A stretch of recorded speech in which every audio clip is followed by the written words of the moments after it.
vous avez dit sur RMC, si je menais ma carrière avec mon esprit d'aujourd'hui, je ferais les choses certainement différemment que ce que j'ai pu faire lorsque j'étais jeune.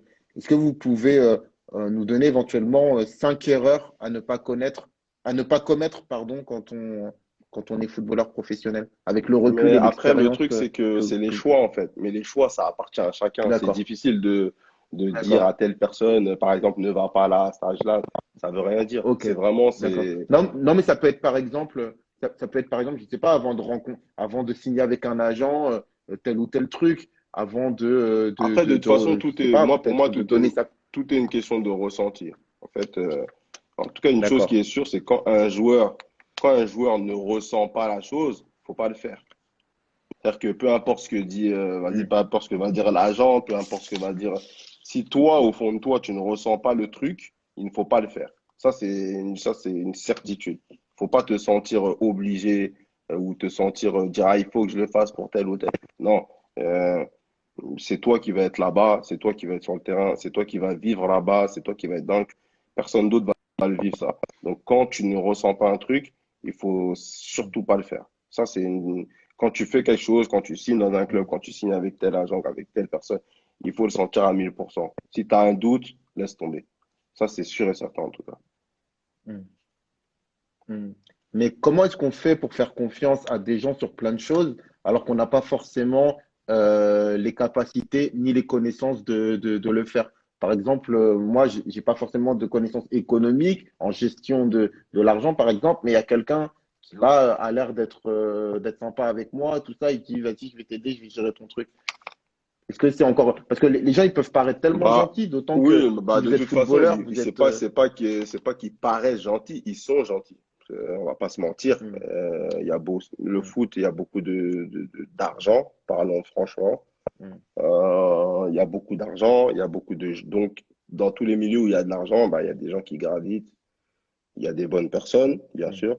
Il y a des moins bonnes personnes. Mais je pense que moi, pour un footballeur aujourd'hui, ce que je veux dire, par exemple, toi, tu me poses la question sur le plan financier. J'ai vu un petit, pas un petit, un article sur l'équipe où il y ouais. avait, je sais plus si c'était un ancien joueur de camp, je me souviens plus son nom. Bon, il expliquait qu'est-ce qui s'était passé, pourquoi il avait plus rien en fait. Et en fait, on se Hmm, rend compte que la plupart des joueurs qui se retrouvent dans des difficultés, c'est pas parce qu'ils ont dépensé trop en fait. C'est parce hmm, ils ont mal investi. On les a mal conseillés. hmm, Parce que souvent, on a le regard du footballeur qui dépense, à ne jamais en compter, à ne pas en compter, je sais pas quoi. Mais ça, c'est pas vrai, en fait. C'est la plupart des gens hmm, et j'ai bien lu l'article et tout ça, la plupart des gens qui ont des problèmes financiers, c'est des gens qui ont été mal conseillés, qui ont voulu suivre des gens et tout ça. C'est ça exactement. hmm, Et moi, ce que je conseille aujourd'hui aux jeunes ou même aux pros qui sont en train euh, d'arriver, c'est que tant que vous ne comprenez pas ça, ne le faites pas. Ne le faites pas. Vaut mieux hmm, se retrouver à la fin de sa carrière avec tout son argent mis de côté et être dans un âge où, avec l'expérience, c'est beaucoup plus facile de comprendre, c'est beaucoup plus facile de se concentrer, c'est beaucoup plus facile de se renseigner, de ça, que d'investir dans des trucs dont vous maîtrisez rien. Parce que les gens qui vous font investir dans ces trucs-là, le jour où ça se passe mal, ils sont plus là. Donc, moi, je pars du hmm, principe où si vous ne comprenez pas ce qu'on vous explique, ou sinon, renseignez-vous. Par exemple, allez voir des gens qui n'ont rien à voir, qui n'ont rien à gagner avec les affaires qu'on vous propose.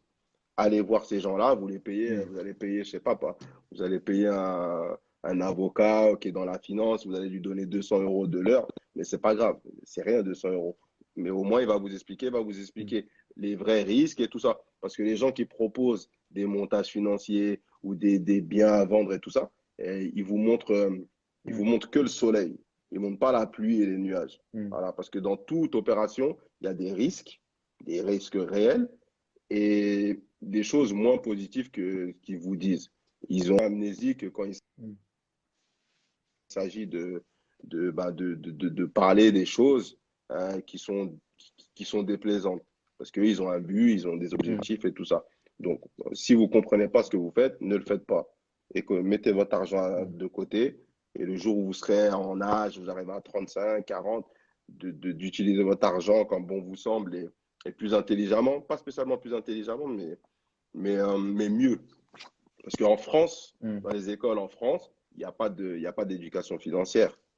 Donc, si tu des, si, mm, si t'as pas grandi dans l'argent, si tu n'as pas des parents qui ont grandi avec de mm, l'argent, bah forcément, toi, tu mm, te forces à faire confiance à quelqu'un. Tu te forces mm, à faire confiance à quelqu'un alors que la personne, peut-être la meilleure personne à qui faire confiance, c'est toi-même.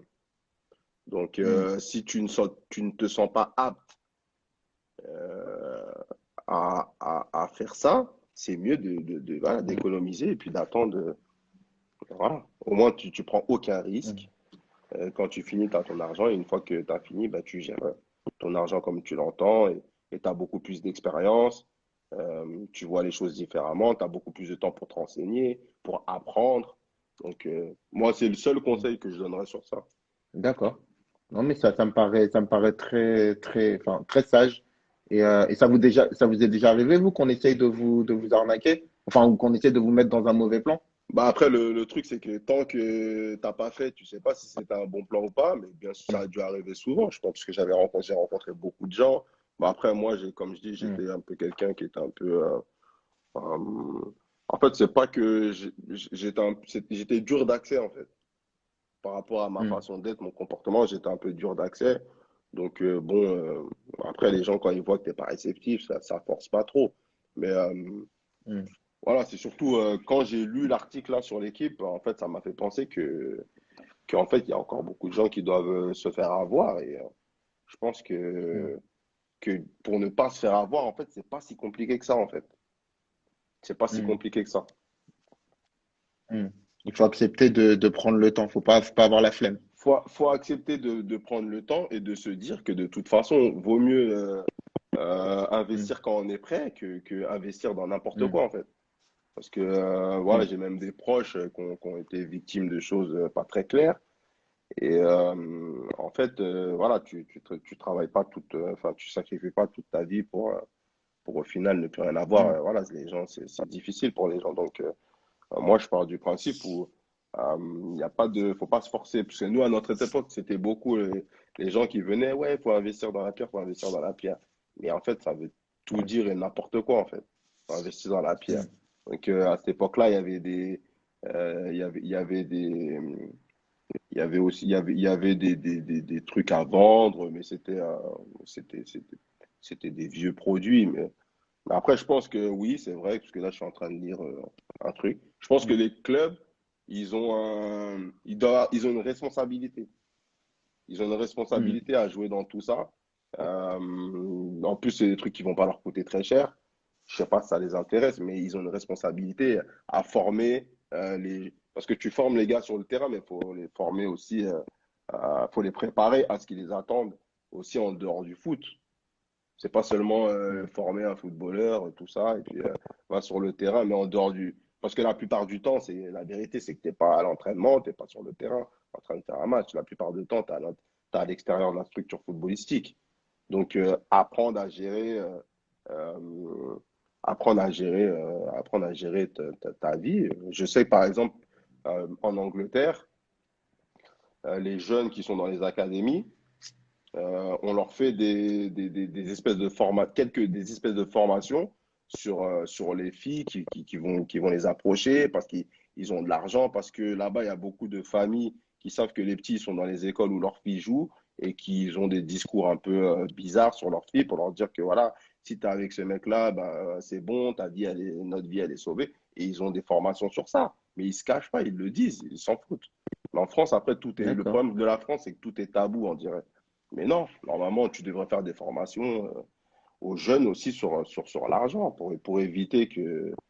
Parce que moi, je pense que c'est tellement facile d'éviter les escroqueries qu'ils devraient faire quelque chose, en fait. Mm. D'accord. Ça te coûte Non, mais rien ça me paraît juste. de faire deux, trois interventions par an aux jeunes qui sont au centre. Ça te coûte quoi? Ça te coûte rien du tout. Donc, À mon avis, ils doivent se dire, ils doivent peut-être se dire que eux, ça leur apporte rien.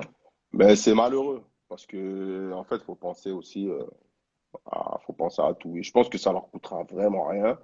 Et mm, ça n'évitera pas tout, mais ça va éviter beaucoup de désastres, en fait. Donc, je pense que mm. c'est des choses sur lesquelles il faudrait, voilà, ça, il faudrait penser. Eh les mecs, vous cognez sur des plus petits que vous? Ah, ça a l'air vachement cool. Je peux jouer avec vous? Et s'il te plaît, tu peux me donner du feu? Ouais, tiens, voilà. Qui t'es, toi? Qui je suis? Je m'appelle Doraemon et je suis le boss de la bande de Santama.